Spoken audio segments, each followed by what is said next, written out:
తెలంగాణ వ్యాప్తంగా రైతు నేస్తం కార్యక్రమాన్ని సీఎం రేవంత్ రెడ్డి ప్రారంభించారు. రైతు వేదికలకు వీడియో కాన్ఫరెన్స్ అనుసంధానం ద్వారా రైతుల సమస్యలను పరిష్కరించే వినూత్న కార్యక్రమం రైతు నేస్తం.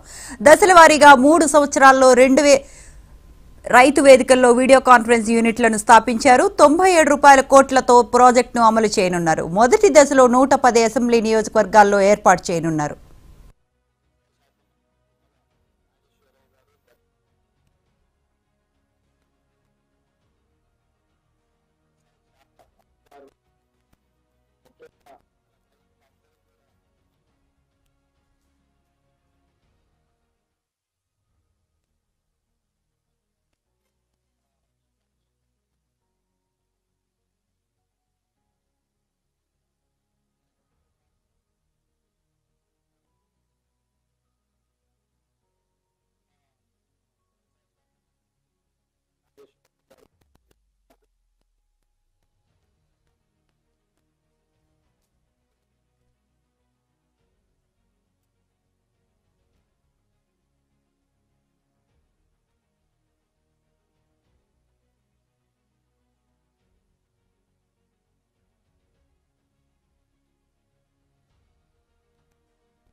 రైతుల దగ్గరికి చేరి రైతుల యొక్క సమస్యలు తెలుసుకొని ఆ రైతుల యొక్క సమస్యల్ని పరిష్కరించాలన్న ఆలోచనతోనే మా వ్యవసాయ శాఖ మంత్రి తుమ్మల నాగేశ్వరరావు గారు ఒక వినూత్నమైన కార్యక్రమం తీసుకొని ఈ రైతు నేస్తం విధానం ద్వారా ప్రభుత్వము రైతులతో కలిసిమెలిసి భవిష్యత్ కార్యక్రమాలు తీసుకుంటుందని చెప్పి కార్యక్రమాన్ని తీసుకోవడం జరిగింది. ఇందులో ప్రధాన ఉద్దేశము వ్యవసాయ కాలంలో రైతులకు వచ్చే సమస్యలను పూర్తిగా దృష్టిలో పెట్టుకొని మీకు సలహాలు సూచనలు ఇచ్చి సైంటిస్టులతో మీరు ఇంటరాక్ట్ అయ్యే విధంగా మీరు వేసే విత్తనాలు కావచ్చు, ఎరువులు కావచ్చు, మీరు పండించే పంట కావచ్చు, పంట తర్వాత అమ్ముకునే విధానంలో మార్కెట్ విధానం కావచ్చు, ప్రతి సందర్భంలో వ్యవసాయం దుక్కి దున్నే కాడ నుంచి మొదలు పెడితే పంట ఇంటికి వచ్చే వరకు ఒక మంచి కార్యక్రమం ద్వారా రైతులకు ఎక్కడ ఇబ్బంది జరగకుండా రైతులకు అండగా నిలబడి మీరు పండించిన పంట కూడా లాభసాటి ధర, గిట్టుబాటు ధరనే కాదు లాభసాటి ధర కూడా మీకు రావాలని ఇవ్వాలన్న ఆలోచనతోటి మా ప్రభుత్వం ముందుకు వస్తుంది.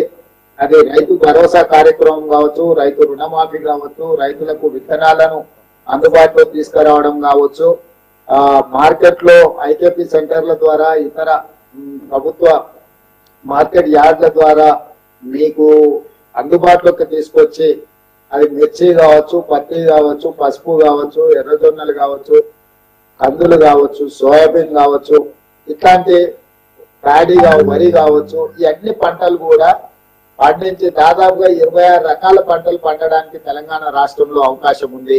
కేవలం వరి పండించుకోవడమో లేకపోతే పత్తో మిర్చో వేయడానికి పరిమితం కాకుండా మనం మిగతా అంటే పంట మార్పిడి ద్వారా రైతుకు అధిక దిగుబడి రావడానికి అవకాశం ఉంది. వీటన్నిట్లలో కూడా మీకు అండగా నిలబడాలని తక్కువ నీళ్లతో తక్కువ పెట్టుబడితో ఎక్కువ పంట ఎక్కువ లాభాలు రైతులు చేకూరాలన్న ఆలోచనతోని ఈ కార్యక్రమాలన్నిటినీ మనం తీసుకోవడం జరిగింది. దీంట్లో రైతుల అందుబాటులో వ్యవసాయ శాఖ అధికారులు అందరూ మీకు చేస్తారు. మీరు ఏమైనా విషయాలు ఉన్నా కూడా ప్రభుత్వం దృష్టికి తీసుకురావచ్చు. చాలా క్రియాశీలకంగా మా మంత్రులు పనిచేస్తున్నారు. ప్రజల దగ్గరకు వస్తాం, తప్పకుండా మంచి కార్యక్రమాలను తీసుకుంటాం. ఈ కార్యక్రమాలను ముందుకు తీసుకెళ్దామని చెప్పి ఇప్పుడు 110 సెంటర్లలో ప్రయోగాత్మకంగా ఈ వీడియో కాన్ఫరెన్స్ ఏర్పాటు చేశారు. భవిష్యత్తులో అందరికీ చేరే విధంగా ఈ కార్యక్రమాలను ముందుకు తీసుకెళ్లడం జరుగుతుంది. ఈ మధ్యలోనే తుమ్మల నాగేశ్వరరావు గారు అదే విధంగా బట్టి విక్రమార్క గారి సూచనతో పంటల బీమా పథకాన్ని కూడా మన ప్రభుత్వం తీసుకొచ్చింది.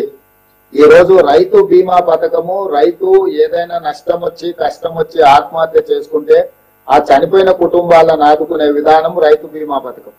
కానీ పంటల బీమా పథకం ఉంటేందంటే పెట్టుబడి నుంచి పంట పండే వరకు ఏ నష్టం జరిగినా రైతుకు ఏ ఇబ్బంది వచ్చినా, కరువు వచ్చినా, వరద వచ్చినా నష్టపరిహారము ఇవ్వడం ద్వారా పంట పెట్టుబడి వెనక్కి వచ్చే విధంగా కార్యాచరణ తీసుకుంటే రైతులు ఎవరు ఆత్మహత్యలు చేసుకోవాల్సిన అవసరం ఉండదు. అందుకే ప్రభుత్వం అండగా నిలబడుతుంది. ఎవరు రైతులు ధైర్యాన్ని కోల్పోవద్దు. ఈసారి కరువు పరిస్థితులు ఉన్నాయి. పోయిన సంవత్సరం సరైన వర్షపాతం లేకపోవడం వల్ల ఈ రోజు రిజర్వాయర్లలో నీళ్లు కూడా అడగంటిపోయినాయి. నీటి సమస్య కూడా తీవ్రంగా ఉన్నది. కరీంనగర్ ప్రాంతంలో, ఖమ్మం ప్రాంతంలో, నల్గొండ ప్రాంతంలో, మహబూబ్ నగర్ ప్రాంతంలో మన వాళ్ళు రిజర్వాయర్ల నుంచి నీళ్లు వదలాలి అన్న డిమాండ్ వస్తుంది.